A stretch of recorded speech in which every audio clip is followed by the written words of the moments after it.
மெனுவை பாத்தீங்களா? அதான் சொல்றேன், மெனுவை பார்த்தா நீங்களே போயிருக்கீங்க. ஊர் பணத்துல அடிச்சு நீ வந்து சாப்பாடு போடுற, இது கூட போடுறேன்னா அப்படி சோத்துக்கு செத்தவனுங்க மாதிரி வந்து வந்திருக்கானுங்க ஒருத்தனும். வேற ஏதாவது ஒரு காரணம் சொல்லுங்க. ஸ்டாலின் பேச்சை கேட்பதற்கு முந்தியவர்களை விட பந்திக்கு முந்துன்னு போய் உட்கார்ந்தவங்க தான் அதிகம்.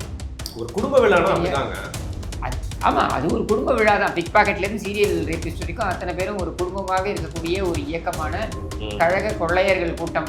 ஒரு சாக்கடையை இன்னொரு சாக்கடையை பார்க்கக்கூடாது, சாக்கடையை பார்த்ததே அடடே ஆச்சரியக்குடி அப்படின்னு வரக்கூடாதுன்றதுக்காக ஸ்டாலின் அங்கே நகர்வலம் வரும்பொழுது இந்த சாக்கடையை பார்க்கக்கூடாது அப்படின்னு நீங்கள் வந்து போத்துறீங்க, சரியா கவர் பண்ணுறீங்க. உங்கள் காசில் பண்ணுங்க, ஏன் எங்களுடைய காசில் மாநகராட்சியோட காசில் பண்ணுறீங்க? அதிமுக மாநாட்டுக்கு அப்புறம் ஜேசிபி ரேட் வளர்ச்சாங்களா என்னன்னு பார்த்தா வந்து 10 குழி வந்து தோண்டினாங்களாம். 10 அடி உள்ள வந்து தோண்டி புளி சாதத்தெல்லாம் உள்ள போட்டு மறைச்சிட்டாங்க. சரி, அதாவது அவங்களுடைய காசுல அவங்க செலவு பண்ணி புளி சாதத்தை போடுறாங்க. சாப்பிட விரும்பணும் சாப்பிட்றோம், சாப்பிட விரும்பணும் சாப்பிடாம போகிறோம். இங்கே நம்மளுடைய கேள்வி, கட்சிக்காக உழைத்தவனை கூட்டு ஒரு வேளை சோத்தை போட்டுட்டு 4 வருஷம் உண்டு கொடுத்துருக்கீங்களா? ஒருத்தன் கேட்டோன்னா பார்த்தீங்களா, திமுக உண்மையான திமுககாரன் அப்படின்னு இருக்க உன்னை வீட்டுக்கு நான் கூட்டு போய் காமிக்கிறேன். குடிசையாக இருக்கும், சரியா? உள்ளுக்குள்ள கருணாநிதி ஃபோட்டோ, ஸ்டாலின் ஃபோட்டோ, இந்த உதவாநிதி ஃபோட்டோவெல்லாம் உள்ளே வச்சுருக்கோம், சரியா? இந்த 300 கோடி ரூபாய்க்கு வீடு கட்டுறானே, ஒரே ஒரு ஃபோட்டோ இருக்குமா? உதவாநிதி ஃபோட்டோவோ, ஸ்டாலின் ஃபோட்டோவோ, கருணாநிதி ஃபோட்டோவோ தைரியமாக வைப்பானுங்களா? அதாவது ரோட் ஷோவில் வந்து ஒரு ஸ்டாரை பார்த்தேன், மக்கள்லாம் ஓடி வந்து பார்க்கறதுக்கான ஒரு ஆவலில் ஸ்டாரை பார்த்தேன். அந்த சாக்கடையில் போயிட்டு அந்த திரைசீலையெல்லாம் எழுதி எங்கள் ஆய்வு நடத்துகிறப்போ ஒரு மன்னரோட அந்த அரைமான ஆட்சியை பார்த்தேன். ஒரு அண்ணனை போய் பார்த்து அங்கே வந்து ஒரு அன்பை காட்டப்போ ஸ்டாலின் வந்து தமிழ்நாட்டின் 23வது முதலமைச்சர் ஆஸ் பர் அஃபிஷியல் ரெக்கார்ட்ஸ் படி 23வது புலிகேசி மன்னன் அப்படின்னு வேணால் எடுத்துக்கலாம், சரியா? அதுக்கு மேலே நீங்கள் வேறு என்ன ஆய்வு நடத்துவீங்க? எனக்கு புரியல. சாக்கடையில் என்ன ஆய்வு நடத்துவீங்க? வணக்கம் இடம்பலம் நேயர்களே. வெகு நாளைக்கு பிறகு வந்து பார்த்தீங்கன்னா இடம்பலம் சேனலில் வந்து தொகுத்து வழங்குறதுக்கான வாய்ப்பு எனக்கு கிடைச்சிருக்கு. அதுக்கு முதல்ல வந்து கிஷோர் கே சாமி அவருக்கு வந்து நன்றி தெரிவித்து அவருடைய சேனல்லே அவரை வரவேற்கலாம். வணக்கம். வணக்கம் Varun. It is rather I should thank you for coming in. அப்படி இல்லை, நமக்குள்ள ஒரு டீல் இது. நீங்கள் என் சேனலுக்கு கொடுங்க, நான் சொல்லிடுங்க ஓப்பனாக இதில் தான் இருக்குது. சரி, அதெல்லாம் தப்பு இல்லை, சரிங்களா? இன்னொரு விஷயம் என்னன்னா, சரி சுயப்புறம்லாம் வேணாங்க, கண்டென்ட்குள்ளே வந்துடலாம். நம்ம அப்படி பார்த்தீங்கன்னா வருண், நம்ம பேச ஆரம்பிச்சதே ஒரு எதேச்சியாக தானே. I gave an interview to Varun Talks and then why don't we have frequent conversations? நான் வந்து அப்போ ஆப்பர்ச்சுனிட்டிஸ்க்காக எல்லா சைடுமே வந்து கேட்டிருந்தேன். அப்போ உங்ககிட்ட கேட்டப்போ இடமலம்ல நம்மளுக்கு நல்ல opportunity, it was a very good turning point. நான் நிறையா கற்றுக்கிட்டேன், இன்னும் கற்றுட்டே இருக்கேன். ஏன்னா இந்த ஜானரில் ஷோஸ் நான் முன்னாடி பண்ணதில்லை. இப்போ வந்து ஒரு பெரிய ஒரு கேப்க்கு அப்புறம் வந்து மீட் பண்ணியிருக்கோம். Thank you so much for having me again. So முக்கியமாக ஆனால் இதோட வந்து பார்த்தீங்கன்னா, சாரிங்க, என்னால் வந்து எப்போவுமே வழக்கமான ஓப்பனான கொஷின்ஸ் தான் கேட்க முடியும். ஜஸ்ட் பிகாஸ் வந்து உங்களுடைய கட்சி வந்து கூட்டணி இல்லாமல் இருந்துச்சு, இன்றைக்கி ஒரு கூட்டணி கூட சேர்ந்துருக்கு அப்படிங்கிறனால வந்து பார்த்தீங்கன்னா ஸ்வீட் சுகர் கோட்ஸ் வந்து என்கிட்ட வந்து எக்ஸ்பெக்ட் பண்ணாதீங்க. அதுதான் வருணுடைய தனித்துவமே. சொல்லுங்கள். இப்பெல்லாம் ஐஸ் வச்சாலும் நான் வந்து ஏற்றுக்க மாட்டேன். இல்லைங்க, அது உப்புமா அம்மா செஞ்சுருக்காங்க அப்படின்னு தெரிஞ்சாலே எங்கள் வீட்டுக்கு போகாமல் எங்கள் பாட்டி வீட்டுக்கு ஓடி போயிடுவேன் நான். அந்த மாதிரி வந்து பார்த்தீங்கன்னா அதிமுக நடத்துகிற அந்த பெரிய மாநாட்டில் வந்து புளிசோறு போட்டிருக்காங்க அப்படிங்கிறதுக்காகவே ஆர்டன்ட் ஏடிஎம்கே கேடர்லாம் வந்து திருச்சியிலேருந்து திரும்பி போன கதையை வந்து நம்ம கேள்விப்பட்டோம். இல்லை, அதிமுகவுடைய எல்லா கூட்டத்திலுமே ஐ திங்க் இப்போ சமீபத்தில் நடந்ததில் தான் நான்வெஜ் போட்டாங்கன்னு நினைக்கிறேன். ஓகே, அதுக்கு முன்னாடிலாம் பார்த்தீங்கன்னா அம்மா இருந்த காலத்துலேருந்து வெஜிடேரியன் தான். அவங்க வந்து நான்வெஜ் வந்து சர்வ் பண்ண மாட்டாங்க. அதாவது அந்த பொதுக்குழுவில் வந்து நான்வெஜ் சர்வ் பண்ணுற வழக்கம் கிடையாது. இங்கே நடக்கும், அந்த இந்த கல்யாண மண்டபத்தில் நடக்கும், வெளியில் அவுட்ஸ்கட்ஸ் ஆஃப் சென்னையில் இருக்கக்கூடிய கல்யாண மண்டபத்தில் நடக்கும், வெங்கடேஸ்வர கல்யாண மண்டபத்தில் நடக்கும். அங்கேயும் பார்த்தீங்கன்னாக்க தே நெவர் யூஸ் டு ஒரு சிஸ்டமாக. சரி, இவ்வளோ பேசக்கூடிய திமுகவில் சொல்கிறாங்க இல்லையா, நாங்கள் பாருங்கள் நாங்கள் கரிசோறு போட்டு விட்டோம். மெனுவை பார்த்தீங்களா? அதான் சொல்கிறேன், மெனுவை பார்த்தா நீங்களே போயிருக்கீங்க. ஊர் பணத்தில் அடித்து நீ வந்து சாப்பாடு போடுற, இது கூட போடலன்னா அப்படி சோத்துக்கு செத்தவனுங்க மாதிரி வந்து வந்திருக்கானுங்க ஒருத்தனும். வேறு ஏதாவது ஒரு காரணம் சொல்லுங்கள். திமுகவுடைய பொதுக்குழுவில் சென்று பங்கேற்பதற்கு ஏதாவது ஒரு காரணம் சொல்லுங்கள். அதுக்கு முன்னாடி 10 வருஷம் நீங்கள் ஆட்சியில் இருந்தீங்க, புளிசோறு தான் போடுவீங்களா? இல்லை, நான் என்ன கேட்குறேன், திமுக அவங்களோட தொண்டர்கள் எப்படி நடத்துகிறாங்க, அதிமுக பாருங்க, அது வந்து உங்களுக்கு தெரியல. அந்த இல்லை, நீங்கள் திரும்ப புரிஞ்சிக்க மாட்டேங்கிறீங்க. பொதுக்குழுவில் என்ன உணவு வழங்குறாங்க அப்படின்றத நீங்கள் பார்க்குறீங்க. நீங்கள் வந்து அதுக்கு மேலே நீங்கள் கடந்து போய் சிந்திக்க மாட்டேங்கிறீங்க. திமுகவுடைய பொதுக்குழுவில் வந்து அவங்க வந்து நான்வெஜ் போட்டாங்க அப்படின்னு, அந்த நான்வெஜ் கூட போடலைன்னா அது கூட ஆள் வர மாட்டான். அதானே இங்கே பிரச்சனையே. நீங்கள் பார்த்தீங்கன்னா ஸ்டாலின் பேச்சை கேட்பதற்கு முந்தியவர்களை விட பந்திக்கு முந்துன்னு போய் உட்கார்ந்தவங்க தான் அதிகம். ஒரு குடும்ப விழானா அப்படிதாங்க. ஆமாம், அது ஒரு குடும்ப விழா தான். பிக் பாக்கெட்லேருந்து சீரியல் ரேபிஸ்ட் வரைக்கும் அத்தனை பேரும் ஒரு குடும்பமாக இருக்கக்கூடிய ஒரு இயக்கமான கழக கொள்ளையர்கள் கூட்டம் இப்போ அப்படின்றத வந்து 4 ஆண்டு சக்சஸ்ஃபுல்லான ஆட்சி வந்து நடந்துட்டு அலிபாபாவும் 40 திருடர்களும்ன்ற மாதிரி என்ன இந்த திராவிட அலிபாபாவும் அவரது சக உடன்பிறப்புகளும் அப்படின்னு சொல்லி இவங்க எல்லாம் சேர்ந்து வந்து நீ எங்கே திருடின, நான் இங்கே திருடினேன், நீ என்ன பண்ண, நீ அங்கே சிம்மிஷம் பண்ணியா, நான் இங்கே பண்ணேன் அப்படின்னு பேசிக்கிறதுக்கான கூடி குழாவுவதற்கான ஒரு இடமாகத்தான் வந்து திமுகவுடைய பொதுக்குழு இருக்க முடியும். சரியா? அப்படியான பொதுக்குழுவில் முக்கியமான அம்சம் என்னென்னா, ஊரை கொள்ளையடித்து அங்கே பரிமாறப்பட்ட அந்த ஐர மீன், வஞ்சிரம், இதெல்லாம் பார்த்திருக்கீங்க போல இருக்கு. டிஷ்ஷெல்லாம் நான் வந்து ஏகப்பட்டது அந்த அது டிஷ். வெஜ் சைடு பாத்தீங்கன்னா veg fish fry, veg chicken fry. DMK வந்து உங்களோட அப்படியே 10 வருஷத்துக்கு முன்னாடி இருக்காங்க. அதான் சொல்றாங்க. அதாவது இந்த விஷயத்துல இருக்காருன்னா மக்களை ஏமாளிகள் நினைச்சு அதிமுக குழப்பிட்டு இருக்காங்க. அவங்கள பார்த்தா எனக்கு கோமாளிகளா தெரியுது அப்படிங்கிறாரு. அதுதான் சொல்றேன். நீங்க மக்களை முழுக்க ஏமாற்றி விட்டு எங்களை எந்த கோமாளிகளாலும் வீழ்த்த முடியாது. வெளியிலிருந்து எந்த கோமாளியும் வரணும். நீதான் உச்சபட்ச கோமாளி. உன்னை சுற்றி அதுவும் இந்த காரியக்கார கோமாளிகள். அதாவது இது எப்படின்னா, பைத்தியன்றதுலே காரியக்கார பைத்தியம்னு சொல்லுவோம். பைத்தியம்ன்றது நம்ம மனம் பாதிக்கப்பட்டவர்கள். அதனால அவங்கள வந்து நம்ம வந்து ரொம்ப கேரிகேச்சர் பண்ணி சொல்றது வந்து ஏற்றுக்கக்கூடியது இல்லை என்றாலும் கூட, இது வந்து காரியக்கார கோமாளிகள். அதாவது கோமாளித்தனம் பண்ற மாதிரி பண்ணி நம்ம பாக்கெட்லேருந்து லவுட்டின்னு போகிறது. இதே மதுரையில் நீங்க பார்த்தீங்கன்னா துணியை போட்டு மூடுற அது சின்ன பிள்ளைத்தனமான ஒரு அரசியல். அவங்க சீலையை போட்டாங்களாம், அதை சீலையை விலக்கி பார்த்தாங்களாம், அதுல மர்மம் இருக்கா, உடனே அதை வச்சு ஒரு அரசியல் பண்றீங்களே நீங்க. சீலையை விலக்கி பார்க்கறது மட்டும்தானே திமுக காரனுடைய வேலையே. ஆனா நம்ம கேள்வி என்னன்னா, மயிலுக்கு போர்வையை போட்டினான் பேகனா பாருங்க. ஐயோ வேற யாரோ ஒருத்தர் பேகன் தான் பேகனா அவரு. யாரோ ஒருத்தர் மயிலுக்கு போர்வை போடுறாரு. கடையேழு வள்ளல்கள் அந்த மாதிரி. என்ன சாக்கடைக்கு போர்வை போர்த்தினா ஸ்டாலின் அப்படின்னு வேணா நம்ம வந்து புகழலாம். ஏன்னா அதுதான் இவருடைய உச்சபட்ச சாதனை. ஒரு 10 கிலோமீட்டருக்கு அப்படியே போட்டு போர்த்துறாங்க. சரியா? இப்போ என்ன திமுகவில் என்ன பண்ணீங்களா அந்த செலவை? இல்லை, அதான் நான் சொல்கிறேன். நீங்கள் வந்து நான் கேட்குறேன், நீங்கள் திமுகவிலிருந்து பண்ணிக்க வேண்டியதுதானே அந்த செலவை? நீ போர்த்துற, ஓகே, சாக்கடையை இன்னொரு சாக்கடையை பார்க்கக்கூடாது, ஒரு சாக்கடையை இன்னொரு சாக்கடை பார்க்கக்கூடாது, சாக்கடையை பார்த்ததே அடடே ஆச்சரியக்குறி அப்படின்னு வரக்கூடாதுன்றதுக்காக ஸ்டாலின் அங்கே நகர்வலம் வரும்பொழுது இந்த சாக்கடையை பார்க்கக்கூடாது அப்படின்னு நீங்கள் வந்து போர்த்துறீங்க. சரியா? கவர் பண்ணுறீங்க. உன் காசில் பண்ணாத, ஏன் எங்களுடைய காசில் மாநகராட்சியோட காசில் பண்ணுற நீ? நான் மிஸ் பண்ண கண்டிப்பாக அவங்க கூட இன்டர்வியூ பண்ணுறது. பட் நீங்கள் இந்த மாதிரி வந்து தரம் தாழ்ந்து பேசுறது தரம் தாழ்ந்தே கிடையாதுங்க. இதில் என்ன தரம் தாழ்ந்துருக்கு நீங்கள் சொல்லுங்கள். இதில் என்ன தரம் தாழ்ந்துருக்கு? என் காசில் நீ வந்து டென்ட் போடுவ, என் காசில் நீ வந்து இங்கே சாக்கடையை மறைச்சி வச்சுப்ப. நான் என்ன சொல்ல வர, சாக்கடைக்கு கேவலமா ஸ்டாலினுக்கு கேவலமான்றது தனியாக வைப்போம். நம்மளுடைய பேசிக் கொஸ்டின் என்னென்னா, அப்படி நீ மூடணும்னு நினைக்கிற, பிகாஸ் அவர் வந்து பார்க்கக்கூடாது அப்படின்றதுக்காக நீ மூடணும்னு நினைக்கிற, உன் காசில் பண்ணது ஏப்பா எங்கள் காசில் பண்ணுற? அதுலேயும் பார்த்தீங்கன்னா தீர்மானங்கள், அது பார்த்தீங்களா? எல்லாரும் பாருங்கள், ஒரு வரலாற்று சிறப்புமிக்க கட்சி, 75 ஆண்டுகள் நிறைவு செய்துவிட்ட ஒரு கட்சி. அந்த கட்சி வந்து ஒரு பொதுக்குழு, அதுவும் ஒரு தேர்தலை எதிர்கொள்ளுங்கின்ற ஒரு பொதுக்குழுவை கூட்டுகிறது. யாராவது வேறு ஏதாவது பற்றி பேசினாங்களா? ஸ்டாலின் இந்த வீர உரையாற்றினார், இந்த உதவாநிதியும் இந்த வீர உரையாற்றினார், இல்லை வேறு சில தலைவர்கள், அந்த கட்சியில் இருக்கக்கூடிய 2ஆம் கட்ட தலைவர்கள், ஸ்பெக்ட்ரம் ராஜாலேருந்து ஆரம்பித்து எல்லாருமே எல்லாம் 2ஆம் கட்ட தலைவர்கள், இவங்க எல்லாரும் வந்து பேசினாங்க. இந்த மாதிரி குறிப்பிடத்தக்க இந்த விஷயத்தை பேசினார்கள்னு யாரும் சொல்கிறதில்ல. எல்லாரும் ஹைலைட் பண்ணி சொல்கிறது என்னென்னா, நீங்கள் சாப்பாடு போட்டிங்களா, நாங்கள் போட்டோம் பாருங்க, நீங்கள் சாப்பாடு போட்டிங்களா, நாங்கள் போட்டோம் பாருங்க. சரி, யார் விட்டு காசில் போட்ட? கடைசியில் எல்லாருமே வந்து வாழ்கிறது எதுக்குங்க நீங்கள் சொல்லுங்கள். புரியல. உங்களை பார்த்தா ஆனால் நான் 10 நாள் கூட சாப்பிட மாட்டீங்க, அப்படியே வாழ்ந்துருவீங்க போல. அரசியலை பார்த்துட்டு ட்வீட்டை பார்த்துட்டு எல்லாருமே வாழ்றது சாப்பாடு, இந்த வயிற்றுல இருக்க சாப்பாடுக்காக தாங்க. உங்க காசில் சாப்பிடு, ஏன் ஊரை அடித்து சாப்பிட்ற? உங்க காசில் சாப்பிடு. நான் வந்து என்ன பஞ்சத்தில் அடிபட்டா மாதிரியே ஒரு தோற்றத்தில் இருக்கேன்னு வைங்க. நான் குண்டா இருந்தாலும் கூட நீங்கள் சொல்கிறேன், நான் உண்மையே சொல்கிறேன், யதார்த்தத்தை சொல்லுவோம். 10 நாள் சாப்பிடாத மாதிரியே நீங்கள் என்ன ஏங்க நீங்கள் என்ன அப்படி சொன்னீங்கன்னு நான் சொல்லலைங்க. நான் சொல்கிறேன், உண்மையிலேயே இந்த தோற்றாம தானே.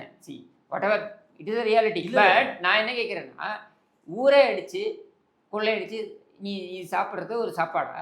இதை யாராவது பெருமையாக பார்ப்பாங்கன்னு நினைக்கிறியா? நீ பெருமையாக வந்து காமிக்கிற.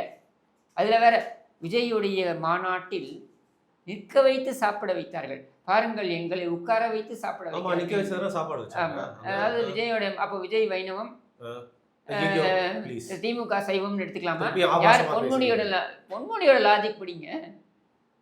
பொன்முடியோட லாஜிக் படி. விஜய் ஆனா கூட அங்க தான் பசங்க சைவம் படிக்கிற இல்ல. பசங்க கூப்பிட்டு காசுலாம் வாங்காதீங்கன்னு சொல்லிட்டு 1000 ரூபாய் கொடுத்து அனுப்புனாரு ஓட்டுக்கு. இல்லைங்க. நான் அப்படிதான் பாக்குறோம். அதுதாங்க சரிங்களா? அட்லீஸ்ட் காசாவது கொடுத்து அனுப்பினாரு. சரியா? நீங்க என்ன பண்றீங்க? ஒருவேளை சோத்தை போட்டுக்கிட்டு, அதுவும் பாருங்க இந்த பாவப்பட்ட உடன்பிறப்புகளான உளுத்தம் பருப்புகள் இந்த சோத்தை வந்து தின்னுக்கிட்டு இருக்கு. எது பாருங்க இலையில எவ்வளோ விஷமா சோறு போட்டிருக்கு. அந்த இவன் பேர் என்ன, இந்த கோவை சரலா சொல்லுமே, பாருங்க சோறு போட்டிருக்கு விஷமா அப்படின்னு. அங்கே என்னடான்னா அவன் எவனோ ஒருத்தன் ரத்தீஷுங்கிறான், ஆகாஷ் பாஸ்கரன்றான், அவன் 400 கோடி 500 கோடி அடிச்சுன்னு போகிறான். என்ன இதுங்க உட்காந்துக்கிட்டு ஏய் வஞ்சிரம் மீன் இருக்கு பாருடி, ஸ்டாலின் போட்டிருக்காரு வஞ்சிரம் மீன். சாப்பாட்டை போய் இப்படி ஏளனம் பண்ண. நான் ஏளனம் பண்ணல, உன்னை ஏளனம் பண்றாரு ஸ்டாலின். அது ஏன் உனக்கு புரியல? அதிமுக மாநாட்டுக்கு அப்புறம் ஜேசிபி ரேட் வளர்ச்சாங்களா என்னன்னு பார்த்தா வந்து 10 குழி வந்து தோண்டினாங்களாம். 10 அடி உள்ள வந்து தோண்டி புளி சாதத்தெல்லாம் உள்ள போட்டு மறைச்சிட்டாங்க. சரி, அது பெரிய evidence அவங்களுடைய அது. காசுல அவங்க செலவு பண்ணி புளி சாதத்தை போடுறாங்க. சாப்பிட விரும்பினவங்க சாப்பிட்றோம், சாப்பிட விரும்பினவங்க சாப்பிடாம போகிறோம். இங்கே நம்மளுடைய கேள்வி, கட்சிக்காக உழைத்தவனை கூட ஒரு வேளை சோத்தை போட்டுக்கிட்டு 4 வருஷம் உண்டு கொடுத்துருக்கீங்களா? ஒருத்தன் கேட்டோன்னா பார்த்தீங்களா, ஏண்டா 10 வருஷம் நாங்கள் அடி வாங்கினோம், வாங்கினோம், திமுக காரங்களுக்கான ஆதரவாகவே நான் பேசுகிறேன். நீங்கள் யோசிச்சு பாருங்க, வரும் 10 வருஷம் இவங்க ஆட்சியில் இல்லை. இவங்க ஆட்சியில் இல்லாத போது அடி வாங்கினது வாங்கினது யாரு? கீழே அடிமட்ட திமுக காரன். சரியா? எனக்கு பிடிக்கல வேற விஷயம். அவனை பார்த்தனா ஏய் போடா நீ உதயசூரியன், உனக்கு எதிரானவன் நான் அப்படின்னு சொல்லிட்டு போகிறது வேற விஷயம். ஆனால் அந்த உதயசூரியனுக்காக தான் அவன் ஒரு ஒரு ஒரு ஒரு கிளாஸ் டீயை வாங்கி குடிச்சுட்டு, அதுவும் என்ன டீ கடையில் பேச்சு போட்டு திமுக காரன் இன்னைக்கு காசு கொடுத்து எதையும் வாங்கியிருக்கான். இருந்தாலும் ஒரு கிளாஸ் டீயை வாங்கிவிட்டு குடிச்சுட்டு வந்து உதயசூரியன் சண்டை போட்டு என் தலைவன் கருணாநிதின்னு சொல்லி, எவ்வளோ அசிங்கம், எவ்வளோ ஒரு இதுவான விஷயம். கருணாநிதி என் தலைவன் சொல்கிறது வெளில வந்து வெக்கப்பட வேண்டிய விஷயம். ஆனாலும் வெக்கம் எல்லாம் விட்டு, மானத்தை எல்லாம் விட்டு அங்கே வந்து நின்று இந்த மாதிரிலாம் சொல்லி, சரி கருணாநிதியோட நிறுத்தினாலும் பரவாயில்ல, கருணாநிதி, ஸ்டாலின், என்ன உதயநிதி, அடுத்து அவன் ஒருத்தன் ஒரு படி மேலே போயிட்டு இன்பநிதியை பார்த்துட்டு தான் நான் சாகணும், இன்பநிதியை முதலமைச்சராக பார்த்துட்டு தான் நான் சாகணும் அப்படின்னு ஒருத்தன் அழறான். இன்னும் இந்த அளவுக்கு உழைத்த ஒரு தொண்டர்களை வைத்துக்கொண்டு ஒருவேளை சோத்தை அவங்களுக்கு போட்டுக்கிட்டு அதை பெருமையாக அவங்கள பேச வைக்கிறீங்க. இந்த 4 வருஷம் எவன் தின்னான் இந்த ஆட்சியில்? அப்படி வந்த ஆட்சி தானே இந்த ஆட்சி. இந்த ஆட்சியில் எவன் தின்னான்? தின்னவன் எல்லாருமே எவனுமே சொல்கிறேன், வரும் எவனுமே இந்த கட்சிக்கு பரிச்சயமானவன் கிடையாது. இந்த கட்சியிலேருந்து வெளியில் வந்துடுவேன். யோசிச்சு பாருங்க, எவனோ ஒருத்தன் 400 கோடி வீடு கட்டுறான். திமுக காரன், உண்மையான திமுக காரன் அப்படின்னு இருக்க உனக்கு வீட்டுக்கு நான் கூட்டு போய் காமிக்கிறேன் பாருங்க. குடிசையாக இருக்கும். சரியா? உள்ளுக்குள்ள கருணாநிதி ஃபோட்டோ, ஸ்டாலின் ஃபோட்டோ, இந்த உதவாநிதி ஃபோட்டோவெல்லாம் உள்ளே வச்சுருப்போம். சரியா? இந்த 300 கோடி ரூபாய்க்கு வீடு கட்டுறானே, ஒரே ஒரு ஃபோட்டோ இருக்குமா? உதவாநிதி ஃபோட்டோவோ, ஸ்டாலின் ஃபோட்டோவோ, கருணாநிதி ஃபோட்டோவோ தைரியமாக வைப்பானுங்களா? நீங்கள் சென்டிமெண்ட்டாக டச் பண்ண பார்க்குறீங்க. சென்டிமெண்ட்டாக இந்த மயிலுக்கு அசிங்கத்தை எவனா டச் பண்ண பார்ப்பானாங்க. இல்லைங்க, மயிலுக்கு எதுவும் போக ரோட்ல போறீங்க, ஒரு நிமிஷம் வரும், ரோட்ல போறீங்க, சரி ரோட்ல போகும்போது நாய் பீ இருக்கு, டச் பண்ணி பார்ப்பீங்களா? நான் ஏங்க சென்டிமெண்ட். அதை தான் நானும் சொல்கிறேன். நான் ஏங்க நான் 12 மணிக்கு சுடுகாட்டுக்கு போகிறேன். அந்த சந்தானம் இப்போ காமெடியில் வருமே, ஐய அப்படின்னு நக்கி பார்த்து பண்ணுற மாதிரி, அந்த மாதிரிலாம் பண்ணுவோமா நம்ம? அடுத்த கேள்வி. சரியா? நாம அதெல்லாம் நான் பண்ணல. ஆனால் வெளியிலேருந்து கேட்குறேன், நான் உண்மையிலே பரிதாபப்படுறேன். இந்த உடன்பிறப்புகளான உளுத்தம் பருப்புக்களை பார்த்து உண்மையிலேயே பரிதாபப்படுறேன். ஏன்னா ஒருவேளை அவன் அந்த வஞ்சிர மீனையும் சிக்கனையும் வச்சு விட்டான்றதுக்காக சோத்துக்கு சேர்த்தவனுங்க மாதிரி போய் கூவுறீங்களே, எவனா அடிச்சுன்னு போகிறாங்க. இதை ஏதாவது நீங்கள் யோசிச்சிங்களா? எங்களுக்கு பண்ண வேண்டாம், நீங்கள் காலத்துலேயும் என்றைக்கும் பண்ணது கிடையாது. கருணாநிதி திமுகவை கைப்பற்றிய பின்னர், கருணாநிதி கும்பல் திமுகவை கைப்பற்றிய பின்னர் என்ன மக்களுக்கு எதையும் செய்ததாக கிடையாது. ஆனால் குறைந்தபட்சம் இவ்வளோலாம் போராடிருக்கீங்களடா. 10 வருஷம் அடி வாங்கியிருக்கீங்க, வாங்கியிருக்கீங்க, போராட்டத்தில் ஈடுபட்டிருக்கீங்க, கொடி பிடிச்சிருக்கீங்க. இதையெல்லாம் பண்ண உங்களுக்கு எதுவுமே கிடைக்கலையே. கடைசியில் இந்த ஒரு இலையில இருக்கிற இந்த மக்கி போன வஞ்சிர மீன் தானடா உங்களுக்கு. சரி, இலையை விட்டு வெளில வந்துருவோம். இப்போ என்னன்னா, மயிலுக்கு யாரோ போர்வை பத்திரம் நீங்கள் அதை சொன்னீங்கல்ல வரலாற்றில் தான். அதே மாதிரி மனுநீதி சோழன் மாதிரி தன்னோட தேரே வந்து பார்த்தீங்கன்னா ஒரு தவறு செஞ்சுட்டு, அதாவது நம்ம மேலே ஒரு தவறு இருக்குது அப்படிங்கிறனால வந்து பார்த்தீங்கன்னா அவர் வந்து அந்த தவறை திருத்திக்கிட்டாரு. அதே மாதிரி தான் அந்த சீலை அகற்றி வந்து பார்த்தீங்கன்னா அங்கே ஆய்வு நடத்தி அவர் தவற திருத்திக்கிட்டார்ல. அந்த செய்திகளை பத்தி பேசவே மாட்டேங்கிறீங்க. அதாவது இது வந்து வெளியில வந்து இந்த மாதிரி நீ வந்து சேலையை அகற்றுவது தான் இவங்க கும்பல் காலங்காலமாக பண்ணுற வேலையாச்சு. நான் சொல்றது சட்டமன்றத்துக்குள்ளேயும் சட்டமன்றத்துக்கு வெளியிலையும் இவர்கள் செய்கின்ற வேலையே முழு நேர வேலையே தானே. ஆனால் நம்மளுடைய கேள்வி இங்கே இவர்களை பார்த்து என்ன இருக்கணும்னா, உங்களுக்கு இந்த டீம் ஒன்று இருக்குது பாருங்க, சோஷியல் மீடியாவில் எது வைரல் ஆகுதுன்னு பார்த்து உடனே அதுக்கேற்ற மாதிரி ரெஸ்பாண்ட் பண்ணுறேன்னு. முதலமைச்சராக இயங்க மாட்டார். முதலமைச்சர் சோஷியல் மீடியாவில் எது வைரல் ஆகிறதோ அதற்கு எதிராக ஒரு நாடகத்தை போடுவதற்கு தான் வருவார். சரி, நீ வந்து பார்த்தா என்ன நடந்தது? அந்த கலெக்டர் அம்மாவை யாரோ ஒரு அம்மா நாங்கள் அந்த அம்மாட்ட வந்து அந்த துணியை காணுங்க. என்ன இது இப்படி இப்படி கை காமிக்கிறது? அந்த துணி காணும். என்ன என்ன சொன்ன வந்த நீ? எனக்கு அது புரியல. இந்த சாக்கடையை இப்படி காமிச்சு அப்படின்னா என்ன? அதெல்லாம் ஆடியோ கேட்கலங்க. ஆதவர்ஜன் ஆடியோவா வேணும்ட்டே. ஏன்னா இந்த வெள்ளம் வந்த சமயத்துல இதே மாதிரி தான் கூட்டம் வந்து உதவானந்தியை நிற்க வச்சிட்டாங்க பக்கிங்ஹாம் கனால்கிட்ட. பக்கிங்ஹாம் கனால்கிட்ட நிற்கிறான். பக்கிங்ஹாம் கனால்கிட்ட நின்று என்ன அது இப்படி காமிச்சா என்ன? எனக்கு புரியலையே. என்ன அது கேட்காதுன்றதுக்காக இல்லைங்க. What are you trying to say? வெள்ளம் வர்றதுக்கு 6 மாதம் மேலே பக்கிங்ஹாம் கனால் மேலே நின்றுக்கிட்டு இது தூர்வாரினியா, அது தூர்வாரினியா, இது தூர்வாரினியான்னா பரவாயில்ல. மழை பெஞ்சிக்கிட்டு இருக்கு. தூர்வார வேண்டிய காலம்லாம் முடிஞ்சு மழை பெஞ்சிக்கிட்டு இருக்கு. அங்கே போய் நின்றுக்கிட்டு இந்த ஒரு ரெயின் கோட் ஒன்று போட்டுக்கிட்டு ஒரு கொடையை ஒன்று பிடிச்சிக்கிட்டு அதையும் இவன் முடிக்க மாட்டான், இவன் கொடையை இவன் முடிக்க மாட்டான். இது மன்னர் பரம்பரையில் இது. முத்துவேலர் வந்து இவர் என்ன இந்த சமஸ்தானத்துடைய புதுக்கோட்டை சமஸ்தானத்துடைய ஜமீன் அந்த அஞ்சுகத்தம்மா வந்து சித்தூர் மகாராணி. இவர்கள் இருவருக்கும் பிறந்த தட்சிணாமூர்த்தி என்கிற இளவரசர் வழி வந்த இவர்கள் தங்கள் குடையை கூட தாங்கள் பிடிக்க மாட்டார். பிடிக்கிறது வெள்ளை கொடை. அது நீயே பிடிச்சா என்னவா? சரி, அதுக்கு ஒரு பக்கத்தில் ஒரு அல்லக்க அவன் பிடிச்சி நிற்கும்போது இவர் இப்படி அப்படி அப்படி அப்படி என்ன பெரிய என்ன என்ன காட்டுற நீ? சாக்கடையில் என்ன இப்படி அப்படின்னு காமிக்கிறது? சரிங்க. கடைசியா வந்து நான் எந்த இதை ஆய்வு நடத்தினார். என்ன ஆய்வு நடத்தியிருப்பேன்? எனக்கு புரியல. என்ன ஆய்வு நடத்த முடியுங்க? போட்டு மறைச்சிட்ட ஸ்க்ரீனு போட்டது அயோக்கியத்தனம். அது எங்கள் பணத்தில் உங்க கட்சி கூட்டம் நடத்துறது எங்கள் பணத்தில் ஏன்டா போடுறன்றது கேள்வி. இது பரவி எல்லாரும் கேள்வி கேட்க ஆரம்பிச்சிட்டாங்க. சாக்கடைக்கு போர்வை பூர்த்திய ஸ்டாலின், சாக்கடைக்கு போர்வை பூர்த்திய ஸ்டாலின் அப்படின்னு. சரியா? இந்த பெருமை கூட சாக்கடைக்கு போர்வை போர்த்திய ஸ்டாலின்ங்கிற பெருமை கூட இவன் பணத்துலேருந்து கிடையாது, நம்ம பணத்துலேருந்து. சரியா? அப்படின்னு உடனே ஊரெல்லாம் கேட்க ஆரம்பித்த உடனே அங்கே போய் நிற்கிற ஒப்புக்கு போய் சார் இந்த மாதிரி எல்லாரும் பேசுகிறாங்க அப்படியா? அப்போ உடனே என்ன பண்ணலாம் சொல்லுங்கள். நீங்கள் போயிடுங்க, அங்கே ஒரு செட்டப்பு, இந்த பக்கம் 4 கேமரா, இந்த பக்கம் 4 கேமரா வைப்போம், நீங்கள் போய் நில்லுங்க, கலெக்டர் இன்ஸ்ட்ரக்ஷன் கொடுக்குற மாதிரி நீங்கள் இப்படி ஆக்ட் கொடுங்க. இது ஏன் இப்படி இருக்குது? இதான் சாக்கடையா? இது இப்படி தான் இந்த கலரில் தான் போகுமா? சரி, நாத்தம் அடிக்குமா? ஏன் அடிக்குது? அந்த இது பதநீரில் சர்க்கரை இருக்கா அப்படின்னு கேட்ட மாதிரி பன்னீர் வாசமாக அடிக்கும். அது எனக்கு தெரியாது. இல்லை நான் என்ன சொல்கிறேன், இவர்களுடைய ஆட்சியை விட சாக்கடையில் ஒன்றும் பெரிய நாத்தம் அடிக்கல. கிஷோர் பிரதர், நீங்கள் தனியாக உட்காந்து பேசி இந்த கான்வர்சேஷனுக்குள்ளே வர என்ன பேசவே விட மாட்டீங்க, கேள்வியை கேட்க விட மாட்டீங்க. சொல்லுங்க. அதாவது ரோட் ஷோவில் வந்து ஒரு ஸ்டாரை பார்த்தேன். நான் மக்கள்லாம் ஒரு ஓடி வந்து பார்க்கறதுக்கான ஒரு ஆவலில் ஸ்டாரை பார்த்தேன். அந்த சாக்கடையில் போயிட்டு அந்த திரைசிலையெல்லாம் எழுதி எங்கள் ஆய்வு நடத்துகிறப்போ ஒரு மன்னரோட அந்த அரைமான ஆட்சியை பார்த்தேன். ஒரு அண்ணனை போய் பார்த்து அங்கே வந்து ஒரு அன்பை காட்டப்போ ஸ்டாலின் வந்து தமிழ்நாட்டின் 23வது முதலமைச்சர் ஆஸ் பர் அஃபிஷியல் ரெக்கார்ட்ஸ் படி 23வது புலிகேசி மன்னர் அப்படின்னு ஒன்றா எடுத்துக்கலாம். சரியா? அதுக்கு மேலே நீங்கள் வேறு என்ன ஆய்வு நடத்துவீங்க? எனக்கு புரியல. சாக்கடையில் என்ன ஆய்வு நடத்துவேன்? சரி, கிரிட்டிக்கலான ஒரு மேட்டர் இருக்குது, அதை பற்றி தான் நான் பேசணும்னு வந்தேன். உங்கள் கூட பேசி நீங்கள் அப்படியே டிஸ்ட்ராக்ட் பண்ணி எங்கேயோ கூப்பிட்டு போயிட்டீங்க. உதயநிதி அவர்கள் வந்து தொடர்ந்து கட்சி பணி ஆட்சி பணியை பார்த்துட்டே இருக்கும்போது துரதிருஷ்டவசமாக தமிழ்நாட்டுக்கே வந்து பார்த்திங்கன்னா வந்து ஒரு கலக்கமடையும் செய்யும் விதமாக வந்து நடக்குது. எதிரியை கூட வந்து பார்த்திங்கன்னா அவங்க வந்து நல்லா நலமாக இருக்கணும், சுகமாக இருக்கணும்னு நினைக்கக்கூடிய ஒரு தமிழ்நாட்டோட பண்பாடு இது. அரசியல் அது இருக்கா அப்படின்னு தான் தெரியல. ஏன்னா அவர் வந்து தொடர்ந்து பணியாற்றிட்டு இருக்கப்போ இந்த கிளைமேட்டிக் சேஞ்சஸ்லாம் இப்போ நிறையா வந்துட்டு இருக்கு. அது மட்டும் இல்லாமல் அவர் மேலே தொடர் குற்றச்சாட்டுகள், பொய் குற்றச்சாட்டுகள் வந்து மீடியாவும் சரி ஆளும் தரப்புல, அதாவது மத்திய ஆளும் தரப்புல வந்து வச்சுட்டே இருக்கிறப்போ அவருக்கு உடம்பு சரியில்லாமல் போயிடுது. ஒரு நேச்சுரலான ஒரு விஷயம் தான். சரிங்களா?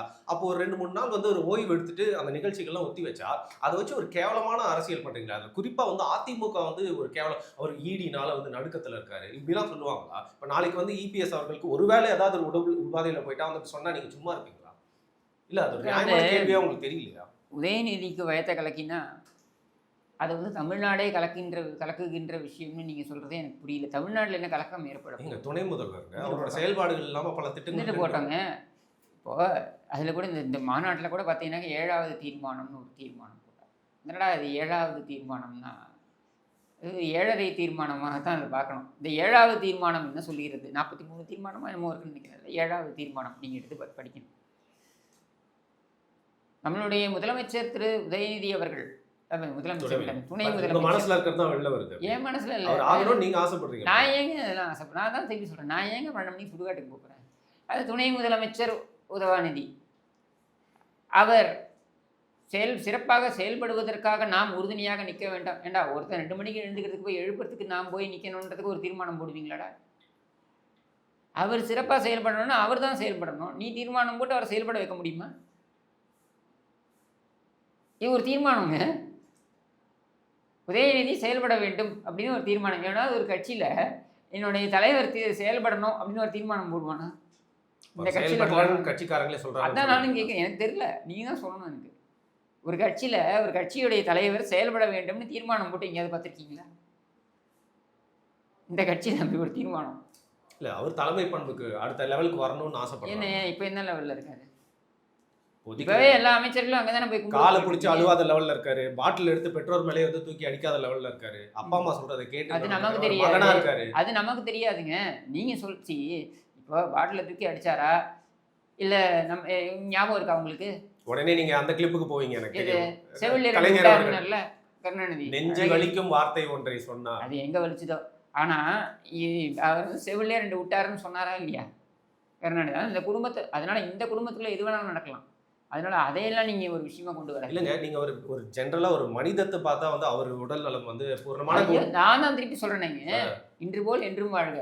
ஓகே. அதனால நான் வந்து என்னோட கேள்வி என்னன்னா, கடைசி எனக்கு இறுதியா இது சொல்லுங்க. இது ஈடியின் ரேட்னால இப்போ சமீபத்துல அவருக்கு சுத்தி ஈடி ரேட்னால கூட இல்லைங்க, இது கூட அவருக்கு வயிறு கலக்கி இருக்கலாம். என்ன ஞானசேகரன் விஷயத்துல சார் மாட்டாமல் போனது அப்பா ஜஸ்ட் மிஸ்ஸு அப்படின்னு கூட அவருக்கு வயிறு கலக்கிருக்கலாம். நமக்கு தெரியாது. தீர்ப்பு வந்து அன்றைக்கே அவருக்கு வயிறு கலக்குதுன்னா அது நம்ம என்ன பண்ண முடியும்? நம்ம என்ன நினைக்கலாம், நீங்கள் வந்து குணமாகி வாருங்கள் அப்படின்னு சொல்லலாம். இதுக்கு மேலே என்ன சொல்ல முடியும்? சரி. அப்போ நான் இவர்கள் பேசாத பேச்சா? மற்ற தலைவர்கள் உடல்நிலை பாதிக்கப்பட்டு இருந்த பொழுது இவர்கள் பேசாத பேச்சா? காமராஜரே உங்களுக்கு வயது முதிர்ந்து விட்டது, போய் ஓய்விடுங்கள் சொன்னது யாரு? கருணாநிதி தானே. எம்ஜிஆர் ஐஸ்பெட்டியில் இருக்கிறார், திரும்பி வரமாட்டார். அப்படியே வந்தாலும் என்னை நீங்கள் முதலமைச்சராக்கி விட்டீர்கள் என்றால் நான் அவரிடமே ஒப்படைத்து விடுவேன் ஆட்சியை. சொன்னது யார்? கருணாநிதி தானே. மற்றவங்க உடல் உபாதைகள் அவ்வளோ மோசமாக பேசுனீங்க. அப்போலோ மருத்துவமனையில் செல்வி ஜெயலலிதா அவர்கள் அட்மிட் ஆகிருந்தபோது ஃபோட்டோவை காட்டுங்க. ஏன் என்ன பண்ண போகிற? ஏன் மற்றவங்களை அலங்கோலமாக பார்க்கணும்னு உனக்கு ஆசையா? ஏன் நீ வாயன் உள்ளபடியே வீட்டில் எப்படி இருப்பி அப்படியே வெளில வாயன் பார்க்கலாம் ட்ரெஸ் பண்ணாமல். ட்ரெஸ்ஸுன்னா நான் சொல்கிறது ட்ரெஸ்ஸு போட்டுறாமலாம் வந்துடாத, ட்ரெஸ்ஸு போட்டே வா, மற்ற அலங்காரம்லாம் இல்லாமல் வாயன் பார்க்கலாம். சரி. இப்போ திரும்பி அவர் வரதான் போறாரு, தமிழக ஓட தான் போறாரு, உங்களை மாதிரி எதிரிகளை ஓட விட தான் போறாரு. நீ வா, என்ன நீ வா, எதிரிகளையாவது நாங்கள் சந்திப்போம். நீங்கள் எதிரிகளை ஓட விட்டா பரவாயில்லப்பா. தூர்தர்ஷன் செய்தி வாசிப்பில் தான் ஓட விட்டு துரத்தின்னு ஓடுனீங்க. இதான் நம்ம வரலாறு. சரி. இப்போ இன்னைக்கு இதோட நம்ம இந்த நேர்காணல் முடிச்சுக்கலாம் அப்படின்னு நினைக்கிறேன். என்னோட கேள்விகளுக்கு வந்து உங்கள் மனதில் பட்டதை வந்து மறைக்காமல் சொன்னதுக்கு மிக்க நன்றி. மீண்டும் ஒரு முக்கியமான தலைப்பில் சந்திக்கிறேன். நன்றி.